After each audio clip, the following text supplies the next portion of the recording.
Assalamualaikum warahmatullahi wabarakatuh. Alhamdulillahilladzi waffaqa ibadahul mu'minin li ada'il a'malis salihat. Allahumma shalli wa sallim wa barik ala sayyidina Muhammadin sayyidis sadat wa ala alihi wa ashabihi dzul fadail wal karamat, amma ba'd. A'udzu billahi minasy syaithanir rajim. Bismillahirrahmanirrahim. Wa laqad sarrafna fi hadzal qur'an liyadhakkaru wa ma yuriduhum illa nufura. Qul law kana ma'ahu alihatun kama yaquluna idzal labtaghaw ila dzil 'arsy sabila. Subhanahu wa ta'ala amma yaquluna 'uluwan kabira. Shadaqallahul azim. Jamaah rahimakumullah, kita panjatkan tentunya puji syukur kita hanya kepada Allah. Salawat dan salam senantiasa pula kita haturkan untuk baginda kita Nabi besar Muhammad sallallahu alaihi wasallam. Semoga kita senantiasa berada dalam keadaan yang sehat walafiat, terbimbing terarah senantiasa pada jalan kebenaran, dan semoga kita mendapatkan kebahagiaan yang hakiki dunia wal akhirat. Amin Allahumma amin. Kita melanjutkan pembacaan ayat yang ke-41 surat Al-Isra, surat yang ke-17. Walaqad sarrafna fi hadzal Qur'an, dan sungguh kami telah menjelaskan di dalam Al-Qur'an ini, liyadzakkaru, agar mereka mengerti, wa ma yaziduhum illa nufura, dan tiadalah menambah iman mereka kecuali mereka hanya pergi menjauh meninggalkan. Qul law kana ma'ahu alihatun kama yaqulun, katakan wahai Muhammad, kalau sekiranya bersama Allah itu ada Tuhan sebagaimana yang mereka tuduhkan, idzal labtaghaw ila dzil arsy sabila, maka mestilah Tuhan-Tuhan selain Allah itu pun akan mencari jalan kepada Tuhan yang memiliki arsy.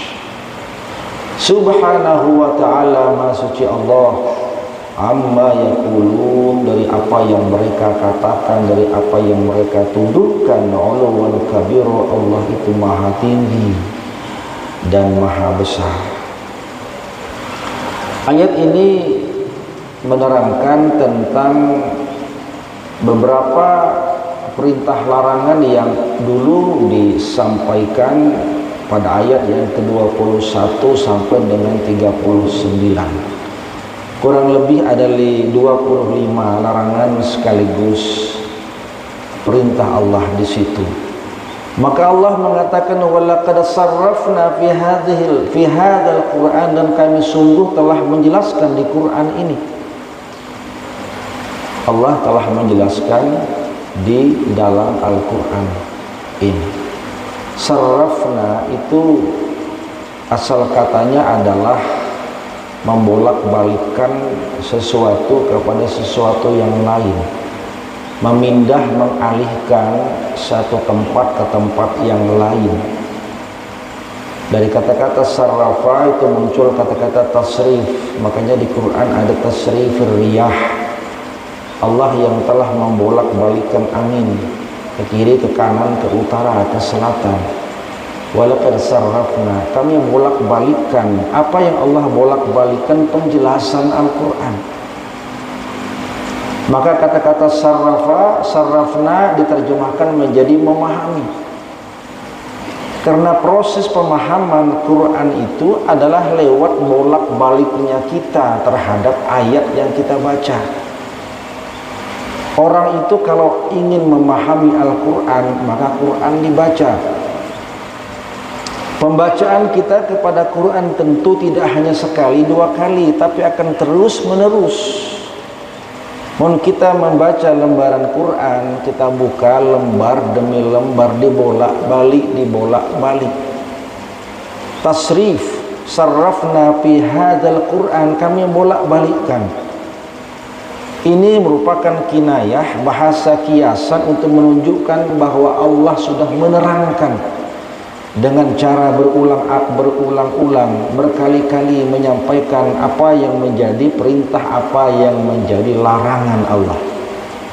Makanya di Quran ini oleh mufassir dikatakan maf'ulnya itu mahdzuf, tidak jelas disebutkan. Walaqad sarrafna, apa yang Allah jelaskan mahdzuf, karena sudah ada Allah terangkan di sebelumnya. Bahwa yang Allah jelaskan itu ialah hampir 25 larangan sekaligus perintah, ayat 21 sampai dengan 39 yang lampau.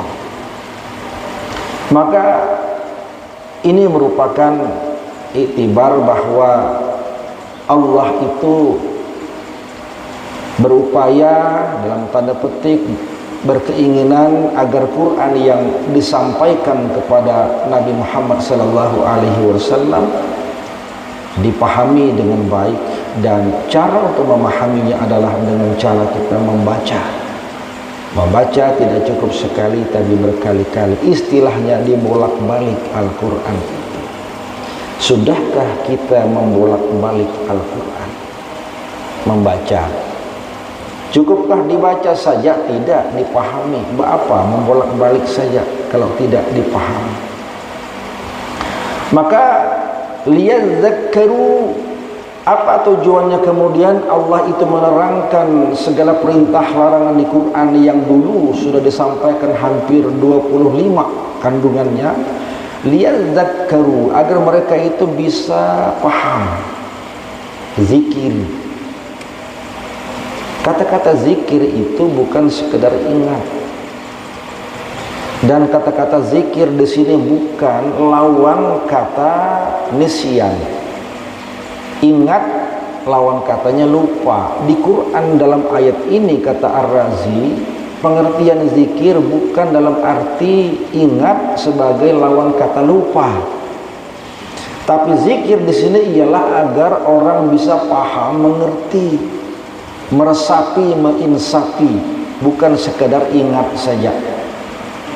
Karena banyak yang orang ingat kita dengan Allah, ingatlah hari-hari ingat terus, tapi tidak sekedar ingat saja, ada pemahaman dan peresapan.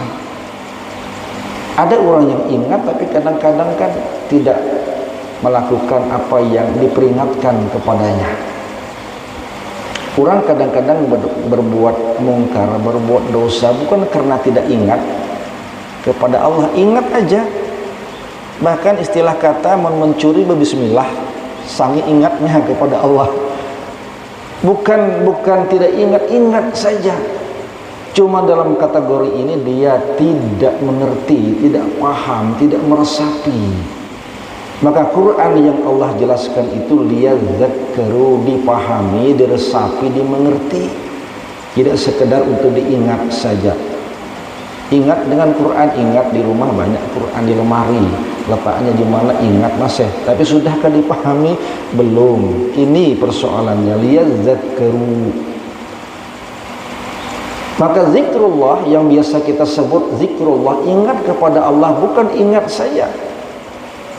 Orang berzikir bukan mengingat Allah semata, memahami, meresapi, menginsafi. Orang ingat kepada Allah, maka akan insaf diri di hadapan Allah. Kita ini adalah milik Allah, Allah yang menentukan segala-galanya. Maka kita tidak bisa berbuat semau-maunya. Ini kan bukan sekedar ingat, tapi paham, mengerti, meresapi maksud dan tujuannya.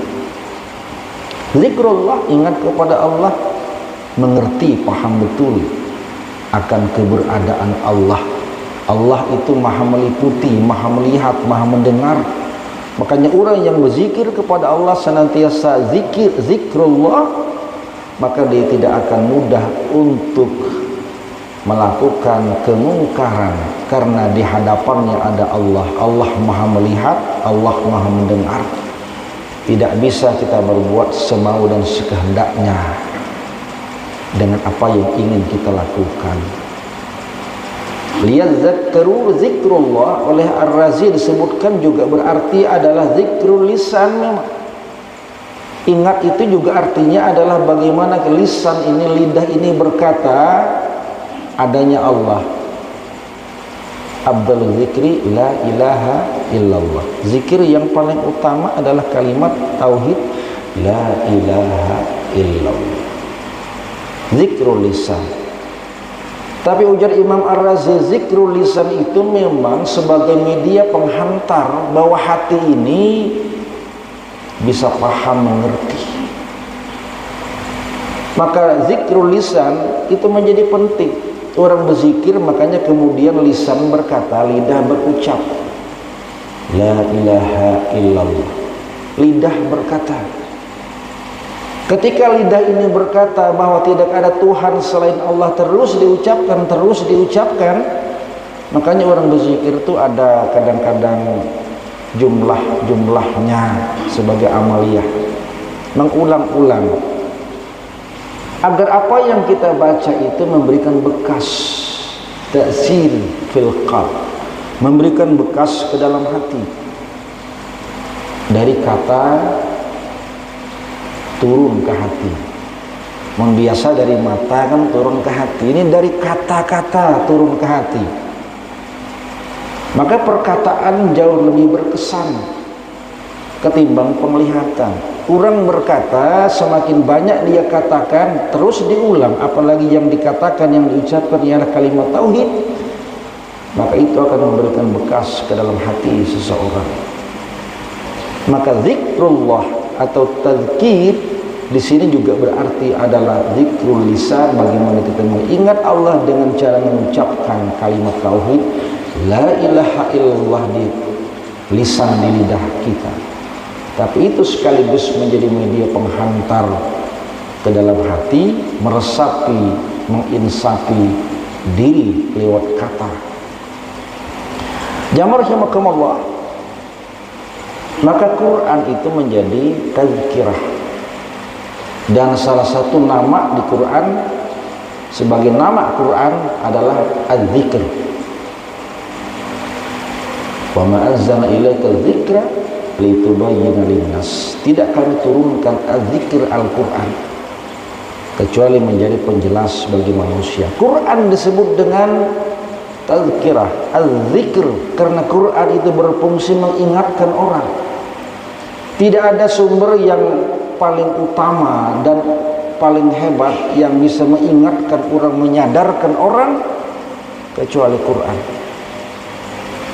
Pepadah apapun, nasihat apapun dimempan kecuali Quran.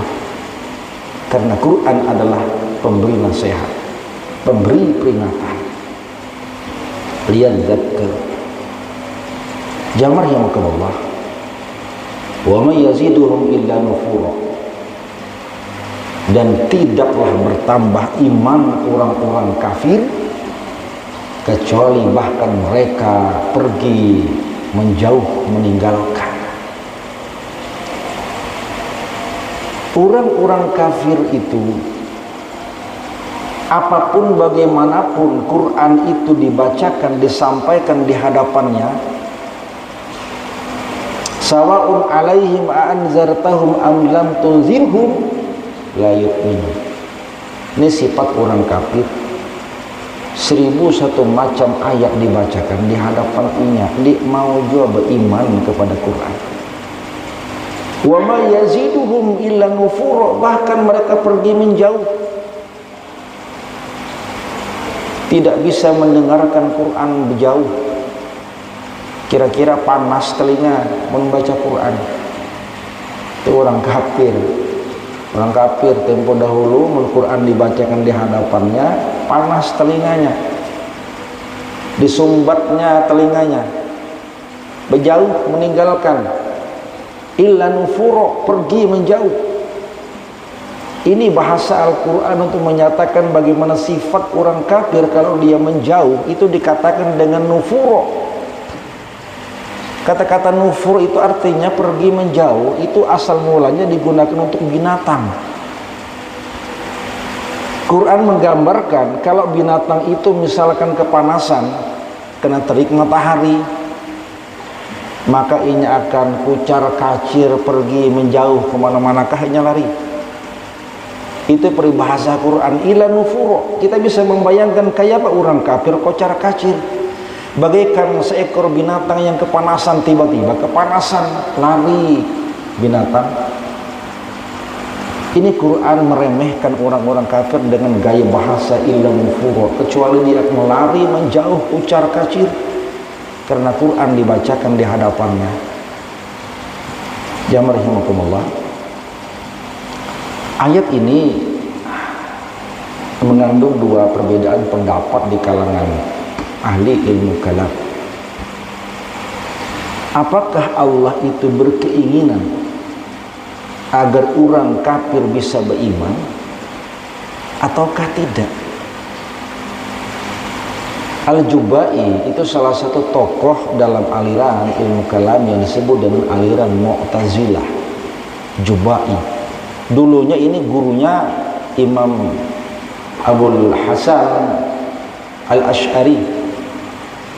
Kemudian dia berpisah dan mendirikan aliran baru disebut dengan Ahlus Sunnah wal Jamaah. Menurut Al-Jubai, ayat ini sekaligus menunjukkan bahwa Allah itu berkeinginan agar orang kafir itu bisa beriman. Allah ingin sekali orang kafir itu pun beriman kepadaku, kata Allah, makanya aku sampaikan ayat Quran. Kalaupun aku tahu orang kafir itu kafir, tapi karena aku ingin mereka beriman kepadaku, aku sampaikan Quran ini di hadapan mereka. Walaqad sarrafna fi hadzal Quran. Kalau bukan karena aku tidak ingin dia beriman kepadaku, buat apa aku sampaikan Quran di hadapannya? Ini ujar Imam Al-Jubai. Allah memang ingin orang kafir pun beriman kepadanya. Tapi mantan murid Al-Jubai, Abu Hasan Al-Ash'ari, yang kemudian melahirkan aliran Ahlus Sunnah wal Jamaah Bukhara, sebaliknya Allah tidak ingin orang beriman, orang kafir itu beriman. Orang kafir ya orang kafir kehendaknya. Faman syaa falyu'min wa man syaa falyakfur. Udah Allah sampaikan di depan. Siapa hendak beriman silahkan beriman, ujar Allah. Siapa hendak kafir silahkan kafir.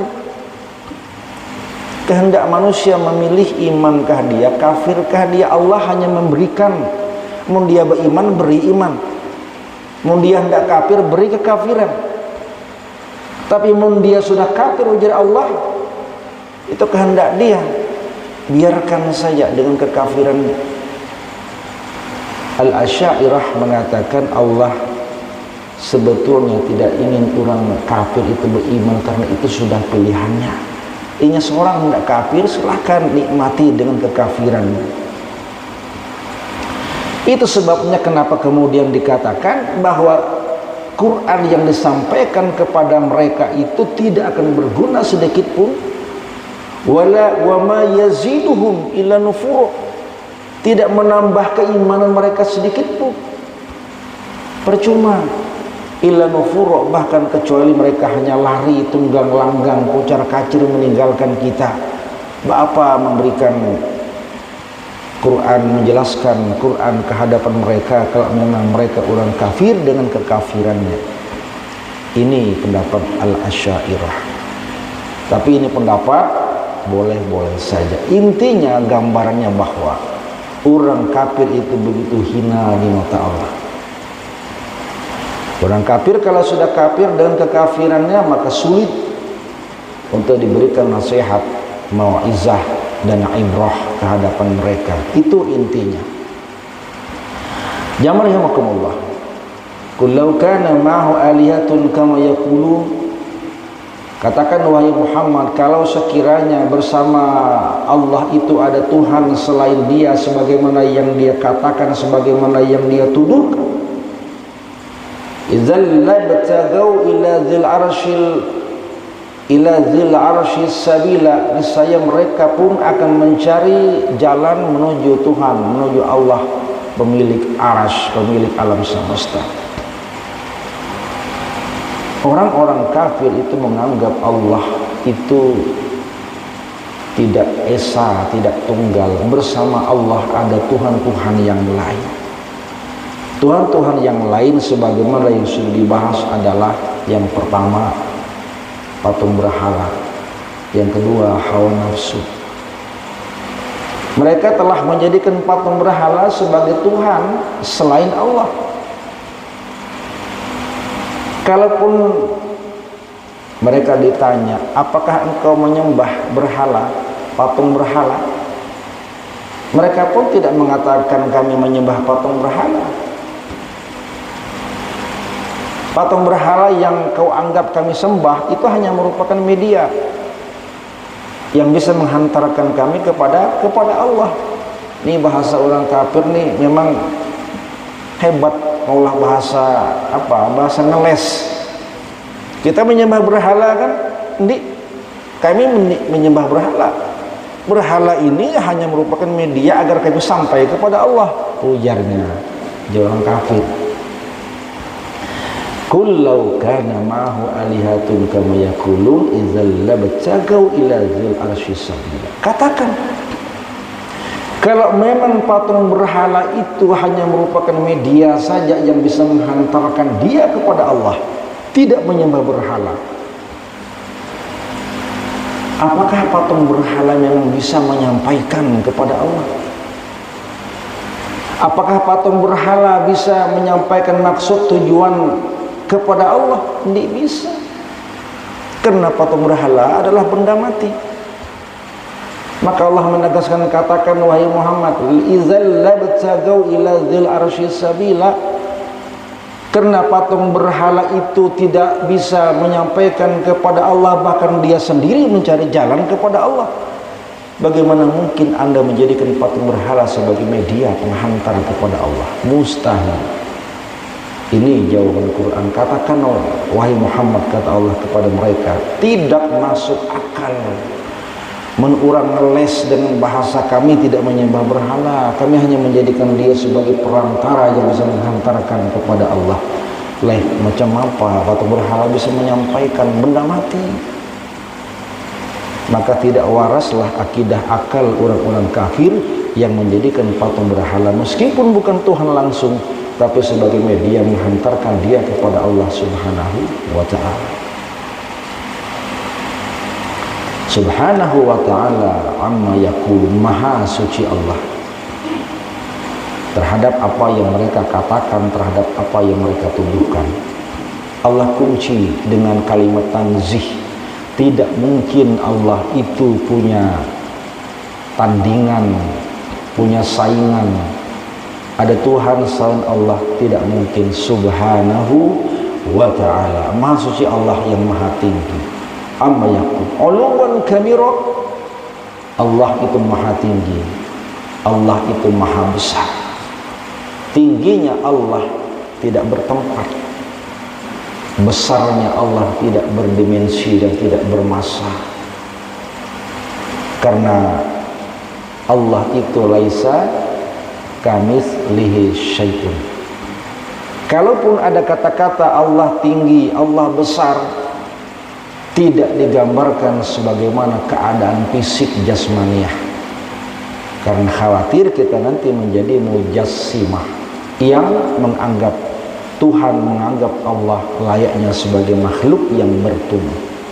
Kalaupun Allah itu tinggi, ketinggian Allah tidak bertempat di mana tingginya. Jangan tanya Allah bersemayam di atas aras, jangan tanya aras itu yang mana di mana. Itu gambaran betapa Allah itu maha kuasa dengan kekuasaan kerajaannya. Tidak ada yang berkuasa kecuali aku. Maka Allah gambarkan dengan arasy singgasana. Raja itu kan simbolnya ada singgasana. Allah pun punya singgasana. Maka artinya tidak ada kerajaan kecuali kerajaan Allah yang hakiki. Kabiru, Allah maha besar. Besarnya Allah tidak terukur, tidak punya dimensi, tidak punya panjang, tidak punya lebar, tidak punya jihad. Karena yang panjang pendek berjihad itu makhluk. Ini kembali menegaskan akidah Ahlussunnah wal Jamaah bahwa Allah itu laisa kamitslihi syai'un wa huwas samiul basir. Tidak bertempat, tidak berjihad. Bahasa yang Allah gunakan untuk menunjukkan betapa Dia maha hebat, maha kuasa, maha segala-galanya. Jamaah rahimakumullah, ini ayat yang kita bacakan di kesempatan ini, ayat yang ke-41, 42 dan 43. Semoga Allah memberikan hikmah dan manfaat untuk kita semua. Aqul qouli hadza wa astaghfirullah. Wassalamualaikum warahmatullahi wabarakatuh.